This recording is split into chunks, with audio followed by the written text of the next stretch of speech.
लिमाजी, आपण त्यांच्या आठवणींना उजाळा देणार आहोत, पण तत्पूर्वी एक ब्रेकिंग बातमी येते, ती म्हणजे प्रमोद सावंत गोव्याचे मुख्यमंत्री बनणार आहेत। आपण पाहतोय आत्ताची ही महत्त्वाची बातमी आलेली आहे, ती म्हणजे गोव्याच्या मुख्यमंत्रीपदी कोणाची नियुक्ती होणार। जी सूत्रांच्या माहितीनुसार आता प्रमोद सावंत हेच गोव्याचे मुख्यमंत्री बनणार असल्याची सूत्रांची माहिती आहे। आपण पाहतोय आत्ताची ही सगळ्यात महत्त्वाची बातमी आपल्या समोर येते, ती म्हणजे सूत्रांच्या माहितीनुसार गोव्याच्या मुख्यमंत्रीपदी प्रमोद सावंत यांच्या नावावर शिक्कामोर्तब होतंय भाजपकडून।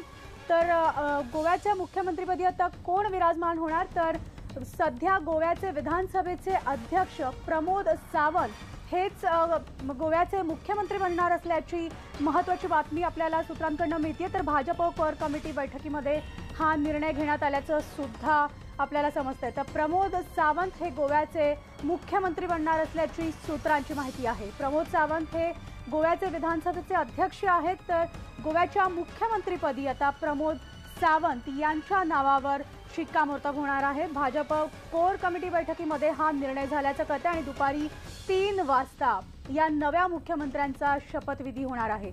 आपण आमचे प्रतिनिधी संदीप राजगोळकर गोव्याहून आपल्यासोबत आहेत, थेट संदीपकडे आपण जाणार आहोत। संदीप, आपण पाहतोय प्रमोद सावंत यांच्या नावावर शिक्कामोर्तब झालेलं आहे, काय अधिक माहिती आहे?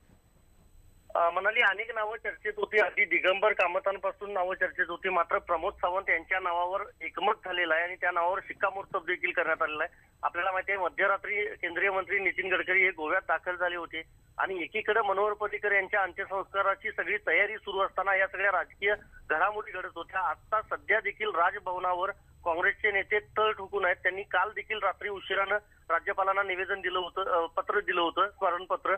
मात्र भाजपनं कुठल्याही परिस्थितीमध्ये सत्ता गमवायची नाही असा चंग बांधला होता आणि त्यामुळे प्रमोद सावंत यांच्या नावावर एकमत झालेलं आहे। आपल्याला माहिती आहे, गेल्या 2 दिवसांमध्ये भाजपच्या 2 बैठका झाल्या होत्या स्थानिक नेत्यांच्या आणि त्यानंतर काल रात्री ज्यावेळेला नितीन गडकरी आले त्यावेळेला त्यांनी गोवा फ्रंटचे नेते असतील किंवा महाराष्ट्र गोमंतकीय पक्षाचे नेते असतील, अपक्ष आमदार असतील, त्या सगळ्यांची भेट घेतली होती। कारण काँग्रेसने देखील दावा केला होता की अपक्ष असतील किंवा मगोचे आमदार असतील त्यांचा आम्हाला पाठिंबा आहे असं म्हटलं होतं। मात्र नितीन गडकरी यांनी सगळ्यांची समजूत काढली आणि महत्वाची गोष्ट म्हणजे आज सकाळपर्यंत सुदीन ढवळीकर यांचं देखील नाव मनाली चर्चेमध्ये होतं।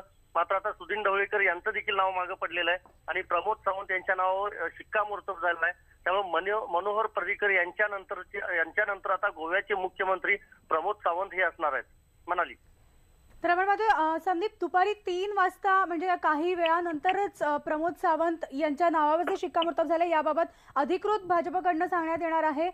या कोर कमिटीच्या बैठकीमध्ये कोण कोण उपस्थित होतं आणि आपण पुन्हा एकदा आपल्या प्रेक्षकांना सांगूयात की सूत्रांच्या माहितीनुसार प्रमोद सावंत यांच्या नावावर गोव्याच्या मुख्यमंत्रीपदाची धुरा दिली जाणार आहे। भाजप कोर कमिटीमध्ये बैठकीत हा निर्णय झालेला आहे। संदीप, पुन्हा एकदा आपण प्रेक्षकांपर्यंत ही माहिती पोहोचूया। नक्कीच म्हणाली, भाजप सूत्रांकडून ही सगळी माहिती मिळते, अजून पूर्णपणे पब्लिश करण्यात आलेलं नाही आहे भाजपकडून। मात्र भाजपमधली जी सूत्र आहेत त्यांच्याकडून असं समजतं की प्रमोद सावंत हे पुढचे मुख्यमंत्री गोव्याचे असणार आहेत। अधिकृत घोषणा ही थोड्या वेळात केली जाईल। नितीन गडकरी यांच्यासोबतच या बैठकीला भाजपचे जे सगळे आमदार आहेत ते सगळे आमदार उपस्थित होते। त्याचबरोबर मगो आणि गोवा फ्रंटचे किंवा अपक्ष जे आमदार आहेत त्या आमदारांसोबत पहिल्यांदा सकाळच्या सत्रामध्ये चर्चा करण्यात आली होती आणि नितीन गडकरी यांनी सगळ्यांची समजूत काढण्यात त्यांना यश आलं असं म्हणता येईल। कारण सुदीन ढवळीकर यांचं नाव चर्चेत आल्यानंतर भाजप सत्ता सोडणार का किंवा भाजप मुख्यमंत्रीपद महाराष्ट्र गोमंतकीय पक्षाला देणार का याची चर्चा राजकीय वर्तुळात संपूर्ण गोव्यात सुरू झाली होती। मात्र त्या चर्चा ती आता बंद झालेली आहे आणि प्रमोद सावंत यांच्या नावावर शिक्कामोर्तब तर झालेला आहे आणि साधारणतः 3 वाजता राजभवनामध्ये नवीन मुख्यमंत्री म्हणून प्रमोद सावंत हे शपथविधी त्यांचा पार पडेल आणि त्यानंतर अवघ्या 2 तासात म्हणजे 5 वाजता मनोहर पर्रीकर यांना शेवटचा निरोप देखील दिला जाईल म्हणाली।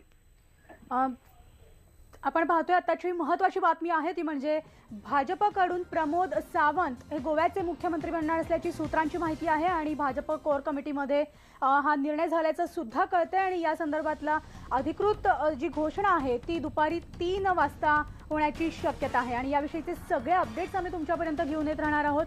मात्र वेळ झाली एका ब्रेक।